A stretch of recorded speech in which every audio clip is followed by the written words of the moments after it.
우리 예수님은 아주 위대하고 뛰어난 선생님이셨습니다. 현대적인 시청각 자료나 도구를 사용하지 않아도 청중의 이목을 집중시켰습니다.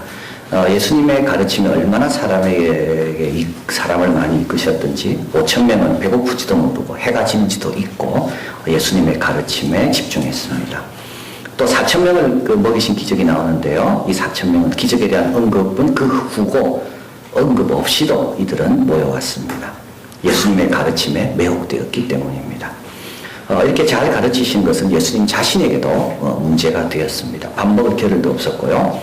또 천장을 뚫고 내려오는 환자로들로 인하여 놀라시기도 했고, 오늘 본문처럼 너무 사람이 많기 때문에 주님은 육지에서 가르칠 수가 없고 배를 타고 좀 거리를 뛰어서 배 위에서 가르쳐야 하는 그런 불편도 감수해야 했습니다. 로버트 스타인은 예수님의 가르침이 어떻게 이렇게 사람들을 열광시켰는가? 세 가지 이유를 듭니다. 첫째, 예수님의 가르침은 인격과 관련이 있었다. 예수님의 인격이 그의 메시지에 생명과 활력을 주었다는 겁니다. 사람들은 예수님의 인격으로 인해 그의 말을 경청하기를 좋아했습니다. 똑같은 내용이지만요, 인격이 훌륭한 분의 말은요, 듣고 싶습니다. 똑같은 내용이지만 인격이 좋지 않은 사람은요, 억지로 듣게 됩니다. 예수님은 인격 가운데 가르치셨다. 또 예수님은 권세가 있었다는 겁니다. 표적과 기적을 많이 예수님이 행하셨습니다. 그래서 예수님은 그 가르치는 내용이 그런 어떤 추상적이고 허공했던 내용이 아니라 실제 역사가 일어나는 내용이다. 그래서 예수님의 가르침은 그 현장에서 검증되는 가르침. 그러니까 사람들이 그 가르침에 더 비중을 두고 주목하게 되었다는 겁니다. 또 한 가지 마지막은 예수님의 가르치시는 방법이 놀라웠다는 겁니다. 예수님은 이목을 집중시키는 방법으로 여러 언어 표현을 사용하셨습니다. 몇 가지를 보면 과대 진술, 오른쪽 문이도로 실족해 하면 빼어버려라. 이건 아주 과격한 진술이시죠. 빼버려라. 그러니까 이 메시지를 들을 때 깜짝 놀라는 겁니다. 집중하게 되는 거죠. 과장하시기도 합니다. 어떤 내용은 화 있을 진저 서기관들과 바리새인들이여 너희가 하루 살림 걸러내고 약대는 삼키는구나. 약대를 어떻게 삼키나요? 이런 과장하시는 거죠. 형제 눈에 있는 피는 보면서 내 눈 속에 있는 들보는 보지 못한다. 이거는 과장하는 거죠. 들보가 어떻게 눈에 들어갑니까? 근데 예수님이 이런 표현을 일부러 사용하셨다는 거예요. 그러니까 듣는 청중이 예수님의 말씀을 들을 때마다 놓치고 싶은 게 하나도 없는 거예요. 다 귀한 내용, 다 특별한 내용, 다 귀가 솔깃하는 내용. 또 격언을 만드시기도 했습니다. 네 보물이 있는 곳에 네 마음이 있다. 칼을 쓰는 자는 칼로 망한다. 그러니까 예수님의 입에 주목 안 할 수가 없는 겁니다. 놓치고 싶지 않은 거예요. 또 어떤 귀한 말씀이 나올까? 참 그렇구나. 그러나 예수님에게서 가장 중요한 것은 이런 표현 방법이 아니라 메시지였다. 매개체가 아니라 메시지. 어디서 들을 수도 없는, 어떤 누구도 말할 수 없는 메시지. 천국, 영생, 진리. 진리는 영원한다 그랬는데 그 영원한 진리가 예수님부터 나오는 겁니다. 영생할 수 있는 그 길이 예수님한테 나오는 겁니다. 천국을 경험할 수 있고 천국을 받을 수 있는 방법이 예수님한테 나오는 겁니다.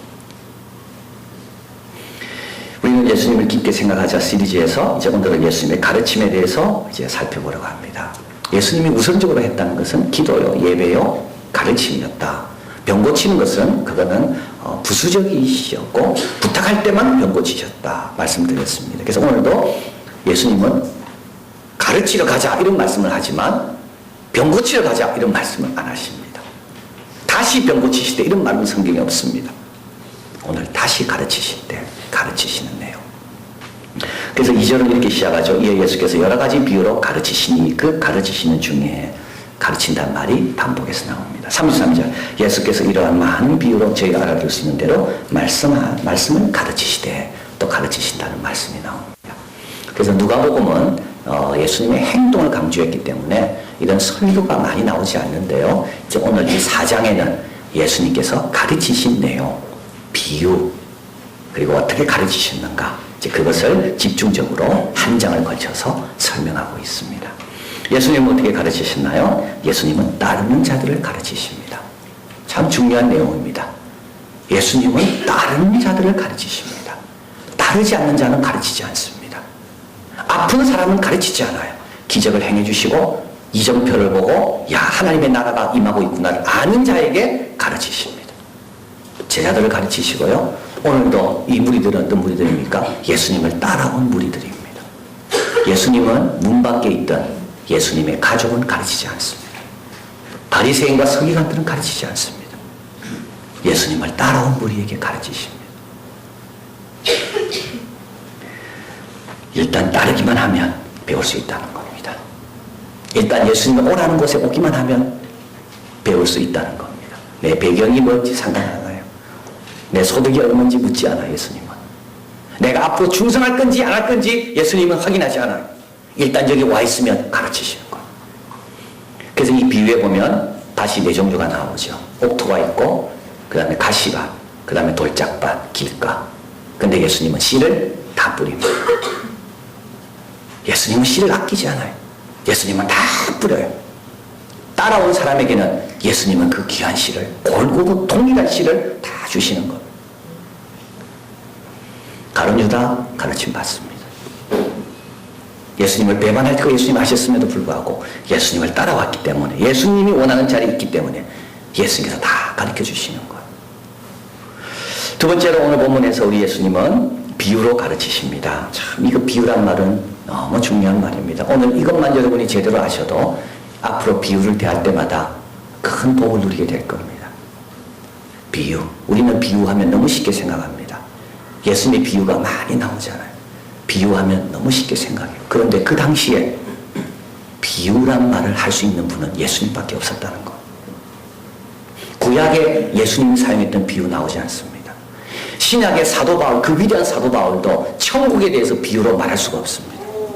비유라는 거는요, 이거는 천국과 지옥과 세상과 사람을 제대로 아는 분만이 말할 수 있는 게 비유입니다. 오늘 본문에 보면 이렇게 나와 있죠. 33절 이러한 많은 비유로, 그 다음에 34절 비유가 아니면 말씀하지 아니하시고, 그리고 또 앞에 가볼까요? 2절에 이에 예수께서 여러 가지 비유로 가르치시니, 예수님의 가르침과 반드시 따라오는 게 있다면 비유입니다. 비유는 뭡니까? 예수님의 특별한 대화 교육 형식, 예수님의 특별한 교육 방법이 있는데 그건 비유로 설명하신다는 것.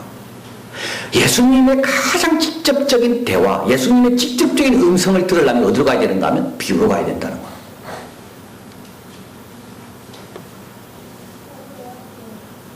새롭고 독창적인 표현 방식, 비유입니다. 우리 예수님은 유대인이지만 랍비들은 비유를 사용할 수가 없었습니다. 정직한 사람은 비유를 사용할 수가 없습니다. 비유는 뭐냐 하면 견주어서 말하고 빗대어서 말하는 게 비유입니다. 하나님의 사랑을 돌아온 탕자의 비유를 통해서 그 아버지의 마음으로 하나님의 사랑을 이제 설명하는 게 비유입니다. 받은 달란트를 잘 활용하라는 게 달란트 비유죠. 근데 이게요, 그냥 말할 수 없다니까요. 하나님의 사랑이 뭔지를 아는 자만이 탕자의 비유를 말할 수가 있는 겁니다. 어떻게 감히 하나님 마음도 모르면서 내 마음대로 하나님의 사랑의 비유를 만들 수가 있겠습니까? 달란트 비유도 마찬가지예요. 하나님이 각자에 맞게끔 줬다는 걸 모르면서 어떻게 달란트 비유를 만들 수 있을까요? 하나님이 5, 2달란트, 1달란트 칭찬이 똑같은데 하나님이 칭찬은 똑같다는 걸 알지 못하고 어떻게 그 비유를 만들 수 있겠습니까? 비유는요, 없는 겁니다. 예수님 이외에는 비유가 없습니다. 초대교회 지도자들 비유 만들지 않았어요. 사도 바울 비유 없어요. 사도 바울에게는.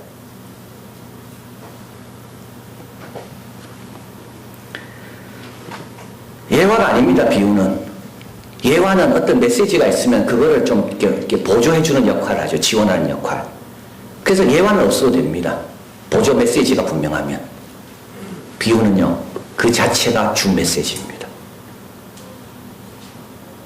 예화는 시대가 바뀌면서 자꾸 바뀝니다. 그에 적당한 보조 자료가 뭘까? 그리고 시대가 바뀌면 그 예화는 안 맞을 수가 있어요. 예화는 다 바뀌죠. 그러나 비유는 안 바뀝니다. 비유는 2000년 동안 살아남는 힘을 갖고 있는 게 비유입니다. 비유를 이렇게 정의할 수 있습니다. 눈에 띄지 않게 듣는 사람을 끌어들이는 것, 허세를 부리지 않는 이야기, 충분한 빛을 비추면서 억지가 되도록 하지 않는 것. 교리와 다릅니다. 교리는요, 딱딱합니다. 비유는요, 교리만큼 충분한 빛을 비추지만 사람으로 하여금 억지가 되지 않게 합니다. 이게 비유입니다. 유진 피터슨의 표현에 의하면 하나님의 영광을 가리지 않으면서도 이웃을 존중하는 방식, 선입견, 편견, 방어막을 넘어서게 하는 이야기. 씨 뿌리는 비유 갖고 사람 아무도 걸려 넘어갈 사람 없어요. 돌아온 탕자 비유 속에 모두의 방어벽들은 다 건너뛰게 되어 있습니다. 그러나 동시에 하나님의 영광을 비추고 있는 겁니다. 이게 비유입니다. 아무나 못 만듭니다. 예수님만이 비유로 가르치시는 거예요. 그래서 오늘 본문에서 예수님의 가르침이 나올 때 비유란 말이 등장하는 이유가 거기 있는 겁니다.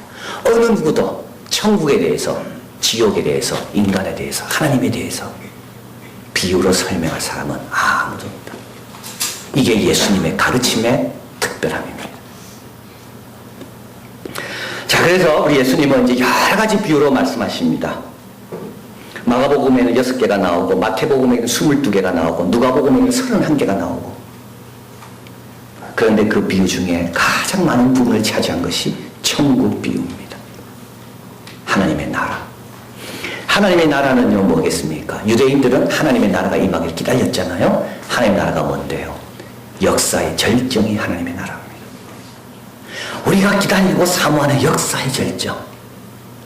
우리 역사가 제일 피크에 갔을 때 누릴 수 있는 게 하나님의 나라입니다.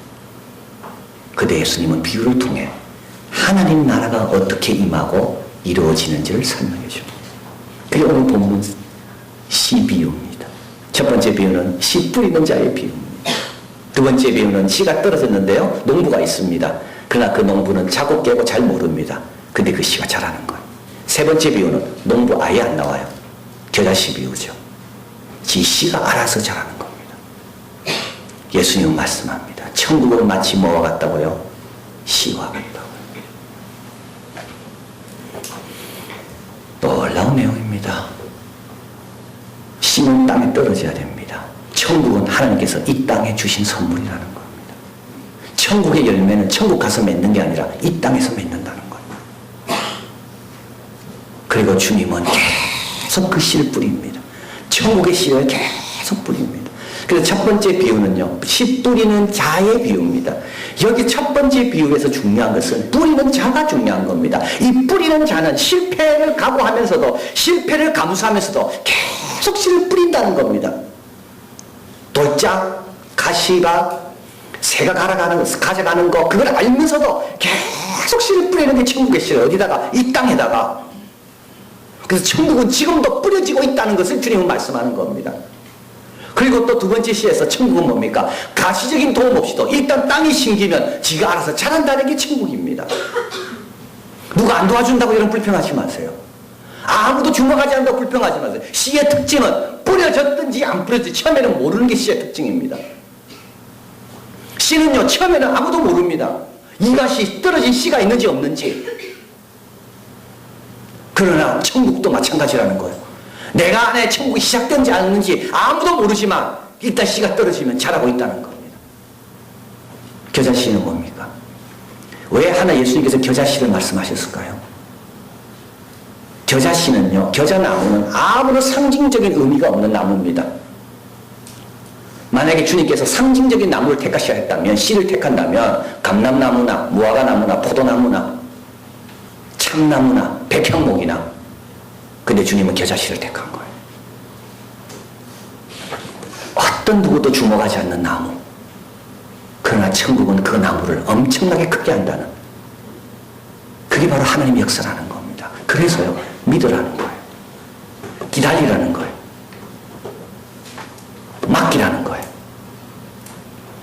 들에 있다 할지라도 이 겨자씨도요, 이게 어디 떨어집니까? 화원이 아닙니다. 그냥 땅에 떨어지는 거예요. 우리 우리가 5주 동안 성경 공부했죠? 여러분 쉽게 생각하지 마십시오. 생명의 씨가 떨어진 겁니다.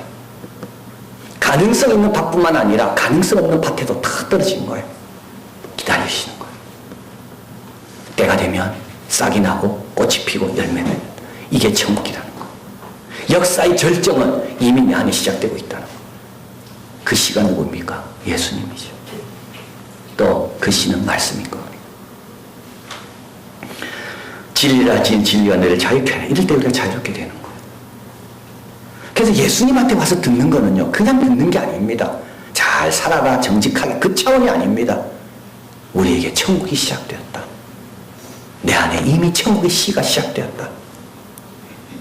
그리고 천국의 씨는 지금도 막 떨어지고 있다. 씨 뿌리는 자가 나가서 씨를 뿌릴세. 한 번 뿌리고 마는 게 아니라 계속 뿌리고 계시는구나. 자, 그래서 예수님은 따르는 자에게 가르치시고요, 비유로 가르치시고요, 그리고 천국에 대해서 가르치십니다. 마지막으로 그러면 예수님께서 이 가르침을 잘 받는 길이 뭔가? 그 방법도 가르치십니다. 어떻게 하면 잘 받을 수가 있는가? 우리 앞에 한번 가보겠습니다. 우리 본문 한번 읽어볼까요? 저리죠? 우리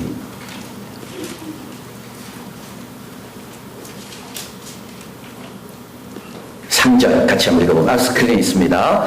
들으라, 씨를 뿌리는 자가 뿌리러 나가서 9절 있습니다. 또 이르시되 들을 귀 있는 자는 들으라. 잘 듣는 게 중요하다는 거예요. 잘 듣는 게. 계속 주님께서 듣는 걸 강조하십니다. 잘 들을 때 믿음도 생기고, 들을 때 내가 뭘 해야 되는지도 알게 되고, 모든 것의 출발은 듣는 거에 있다는 겁니다. 귀를 막으면 안 된다는 거예요. 잘 들어야 되는 거예요. 듣고 또 듣고 또 듣고, 한 번 들을 때는 이해가 안 되면 또 들으면 좀 이해가 되고, 한 번 들어도 계속 마음의 변화가 없다면 계속 듣다 보면 언젠가는 마음의 변화가 일어나고, 계속 들어라. 그러면서 주님께서 24절 같이 한번 앞에 읽겠습니다. 또 가라사대 너희가 무엇을 듣는가 스스로 삼가 너희의 헤아리는 그 헤아림으로 너희가 헤아림을 받을 것이요 또 더 받으리니. 함부로 헤아리지 말라는 거예요. 말씀 들을 때 너희가 지금 뭘 듣고 있는지, 누가 말씀하는지를 좀 알고 겸손하게 들으라는 말입니다. 네가 헤아리는 그 헤아림으로 네가 헤아림을 받는다.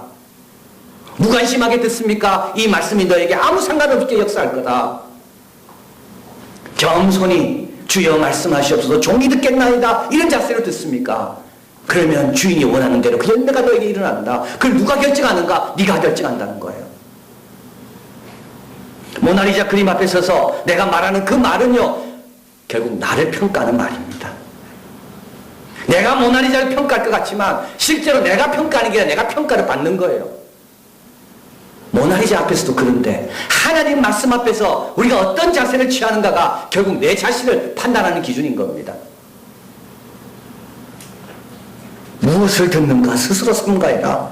무엇을 듣습니까? 지금 우리를 사랑하시는 분의, 천지를 창조하시는 분의, 그분이 우리를 향해 주시는 말씀을 우리가 듣는 겁니다. 헤아리는 거 함부로 헤아리지 마십시오. 이러면 어떨까 저러면 어떨까 그렇게 생각하지 말라는 말이에요. 분석하지 말라는 말이에요. 겨자씨가 모두씨보다 작다 할 때 그보다 더 작은 씨를 찾는 사람이 있다니까요. 그러면 주님의 뜻을 놓치는 겁니다. 그거 찾아다니면서 주님께서 주고자 하는 원래 축복을 놓치는 겁니다. 모든 나물보다 커진다 할 때 더 큰 나물이 뭐가 있을까 찾아다니는 사람은 주님의 원래 주고자 하는 축복을 놓치는 겁니다. 허물을 찾습니까? 성경에서 허물만 발견할 것이에요. 성경에 틀린 말만 찾습니까? 틀린 것밖에 발견 못할 거예요, 그 사람은. 그러나 나를 사랑하는 하나님의 음성과 뜻이 뭔지를 발견하고 싶습니까? 그걸 발견할 거예요. 이여론 교수는 다음과 같이 말했습니다. 우리가 만두를 먹을 때 껍질 따로, 만두소 따로 먹지 않는다. 통째로 입안에 넣고 씹어 먹는다. 그러나 그동안 나는 만두 껍질을 벗겨 먹고 소를 먹고 그것도 모자라 그 소 하나하나의 재료를 분석해서 그 하나하나의 맛을 분석해 먹으려고 했다. 삶은 맛을 잃고 영원히 복합적인 만두소의 맛을 제대로 씹지 못한 채 평생을 허송했다. 했다. 여러분, 잘 오신 거예요. 주님께서 가르쳐 주실 겁니다. 오셨기 때문에. 그러나 이때 계속 분석만 하고 앉아 있으면요, 평생 허송하는 거예요.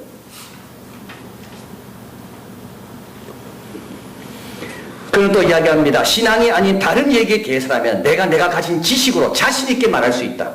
하지만 신앙의 대상은 지식으로 알 수 있는 것이 아니다. 신앙 앞에서 지식도 돈도 아무런 의미도 없고 모두 평등하다. 여러분, 하나님 말씀 앞에 나올 때 평등한 모습으로 나와야 되는 거예요. 내가 뭘 안다고, 내가 뭘 경험했다고, 내가 뭘 배웠다고, 그럼 벌써 평등이 깨지는 거예요. 신앙 앞에서는 다 평등해야 돼요. 다 겸손하게, 다 죄인이고 주님의 도움과 긍휼이 필요한 사람이고. 제 아들은 질문합니다. 제 아들도 알지 못해요. 그래서 비유의 특징은요, 자명하지 않아요. 자명하지 않기 때문에 교만한 사람들 거기에 걸려서 넘어가는 겁니다. 자명하지 않기 때문에 어떻게 됩니까? 혼자 계신 주님 앞에 질문하는 거예요. 주님께서 혼자 계실 때 설명해 주는 거예요.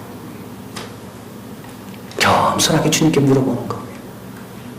두렵고 떨리는 마음으로 주님의 뜻을 물어보는 겁니다. 그러면 주님께서 설명해 주시는 거예요. 헤아리는 그 헤아림으로 네 헤아림을 받는다. 그리고 더 받는다. 이거는 축복이며 경고입니다. 더 받습니다. 잘하면 더 받는 거고요. 함부로 헤아리는 사람은 있는 것까지 뺏기는 겁니다. 이어령 교수는 다음과 같은 기도를 드립니다. 나는 기적을 내려달라고 기도하지 않겠나이다. 매일매일 당신께서 내려주는 기적 속에 살기 때문입니다. 살아서 하늘의 별을 보는 것, 지상의 꽃을 보는 것, 이것이 바로 기적이 아니고 뭐겠습니까? 그러니 기적을 내려달라고 구하지 않고 당신께서 주시는 그 기적을 거두어 가지 마시기를 진실로 기도합니다. 우리에게 최고의 기적은 뭡니까? 천국의 말씀이 지금도 떨어지고 있다는 것이 최고의 기적입니다. 씨로 떨어지고 있어요. 이게 비밀이에요. 씨로 떨어지고 있어요. 놀라운 역사의 기적으로 떨어지는 게 아니라 말씀으로 씨로 떨어지고 있다. 헤아리는 그 헤아림으로 너희가 헤아림을 받는다.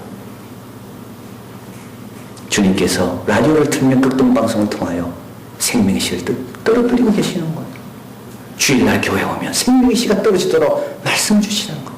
성경을 펴서 읽을 때, 기도에 참여할 때 주님께서 모인 자이기 때문에, 주님을 믿고 와 있기 때문에 그에 합당한 생명의 씨를 주고 계시는 게 기적인 겁니다.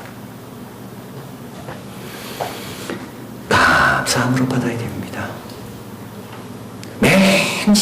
요한계시록 성경의 맨 마지막 단어는 뭡니까? 아멘입니다. 아멘. 진실로 그러합니다. 그리고 말씀합니다. 더하지도 말고 빼지도 마라. 내가 알고 있는 것으로 더하려고 하지도 말고, 내가 알고 있는 것에 틀리다고 빼려고도 하지 말고, 아멘으로 일단 믿고 기도하며 물어라 주님께. 그러면 받는 자는 더 받게 될 것이고 헤아림으로 더 받게 된다. 세상에서도 씨를 많이 뿌립니다. 우리 마음에 씨 많이 뿌려져 있습니다. 지금 다른 사람이 미움의 씨도 뿌렸고요, 상처의 씨도 뿌렸고, 또 사탄은 우리에게 계속 씨를 뿌리고 있습니다. 자칫 잘못하면 우리가 맺는 열매는요, 그 씨밖에 안 됩니다. 그러나 주님께서 우리를 사랑하셔서 지금도 씨를 뿌리고 계십니다. 아까워하지 않고 천국의 씨를, 이미 천국이 오셨다, 왔다. 감사함으로 말씀 잘 들어서 이 밭들이, 이 땅들이 주님이 원하는 열매 맺는 천국의 열매로 살아가는 우리 모두가 되기를 바랍니다.